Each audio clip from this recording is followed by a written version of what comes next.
नमस्कार किसान साथियों, स्वागत है आप सभी का एक बार फिर से हमारे YouTube चैनल मेरा खेत मेरी प्रयोगशाला में।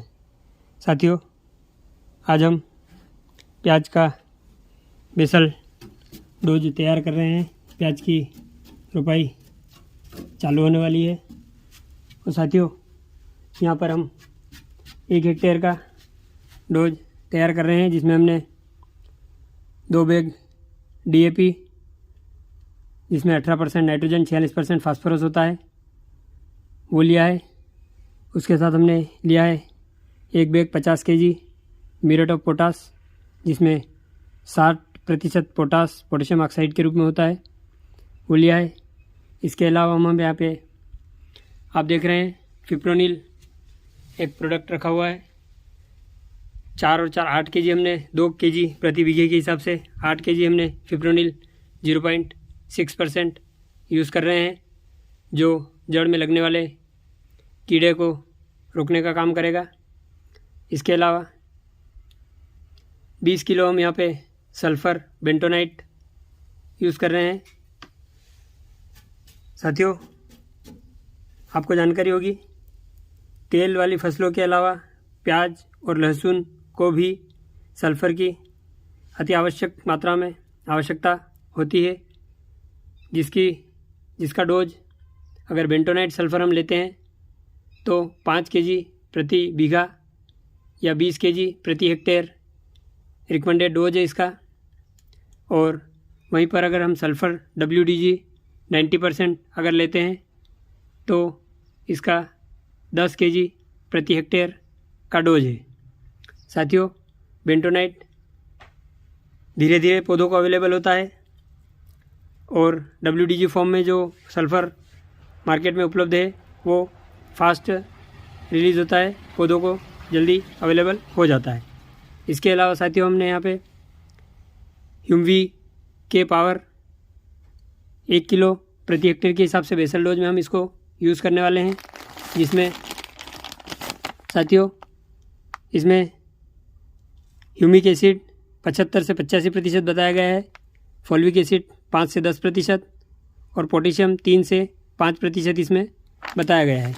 साथियों, ये हमारे फसल की जड़ों के विकास में बहुत ही मददगार साबित हुआ है। इसका परिणाम हम पिछले 2 साल से देख रहे हैं साथियों। और इस बेसल डोज को हम आज बुआई करने वाले हैं, मतलब सीड ड्रिल से हम इसको, जब खेत की अंतिम तैयारी होगी, क्यारे निकालना जिसको बोलते हैं या बेड बनाना, उस समय हम इसको सीड ड्रिल से बुआई करने वाले हैं। तो वो तरीका भी अभी आपको बताया जाएगा। ये देखिए साथियों, इस तरीके से हम यहाँ पे फर्टिलाइज़र की बुआई कर रहे हैं। अंतिम तैयारी चल रही है, हम खेत में क्यारे निकाल रहे हैं और क्यारे निकालने के साथ ही यहाँ पर फर्टिलाइज़र की बुआई भी कर रहे हैं। साथियों, एक चीज़ आपको बता दूं कि नाइट्रोजिनस उर्वरक, जो नाइट्रोजिनस फर्टिलाइज़र होते हैं, जैसे यूरिया हुआ, अमोनियम सल्फेट हुआ, इस प्रकार के जो फर्टिलाइज़र होते हैं, केवल उन्हीं का हम ऊपर खड़ी फसल में ब्रॉडकास्टिंग के रूप में, छिड़काव के रूप में उपयोग करें।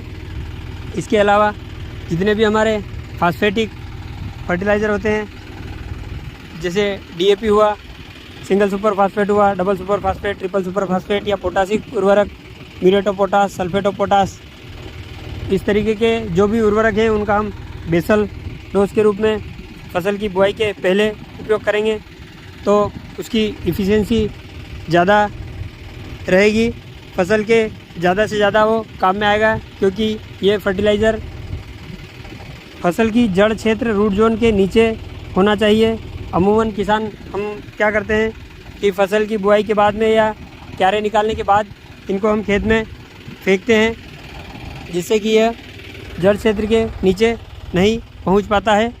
तो साथियों, वैसे तो इसकी इफ़िशियंसी हमने आज तक किसी ने कैलकुलेट नहीं की है कि जितना हमने फर्टिलाइज़र दिया है वो पूरा का पूरा फसल द्वारा उपयोग हुआ है या नहीं हुआ है। इसके लिए बहुत ही एक जटिल प्रोसेस होती है साथियों। उसके लिए हमें फसल की बुआई के पहले मिट्टी की जांच कराना होती है, उसमें कितना न्यूट्रिएंट मिट्टी में अवेलेबल है वो हमें देखना होता है। उसके बाद हमने फसल को कितना न्यूट्रिएंट दिया है उसको कैलकुलेट करना होता है। इन सब को कैलकुलेट करने के बाद फसल की हार्वेस्टिंग के बाद फिर से हमें मिट्टी की जांच करवानी होती है। और फसल हार्वेस्टिंग के बाद मिट्टी में कितना न्यूट्रिएंट अवशेष बचा हुआ है उसको हमने जो टोटल सॉइल में अवेलेबल था वो और जो हमने दिया है उन दोनों में से माइनस करके देखना होता है। तब जाके पता चलता है कि हमारी फसल ने हमने जो फर्टिलाइज़र दिया है उसमें से कितना फसल ने उपयोग किया है या नहीं किया है। इसके अलावा लीफ एनालिसिस भी होता है, पत्तियों के द्वारा भी एनालिसिस किया जाता है कि फसल ने कितना न्यूट्रिएंट अपटेक किया है। तो साथियों, इस बात का अवश्य ध्यान रखें कि फास्फेटिक और पोटासिक फर्टिलाइज़र और सल्फ़र वगैरह जो भी है इनको हम बेसल डोज में फसल की बुआई के पहले फसल की रूट जोन के नीचे प्लेस करें ताकि इनकी उपयोग क्षमता ज़्यादा से ज़्यादा हो सके। साथियों, जानकारी अगर अच्छी लगी हो तो वीडियो को लाइक करें, अपने साथियों के साथ शेयर करें और चैनल को सब्सक्राइब करना ना भूलें। धन्यवाद। राधे राधे।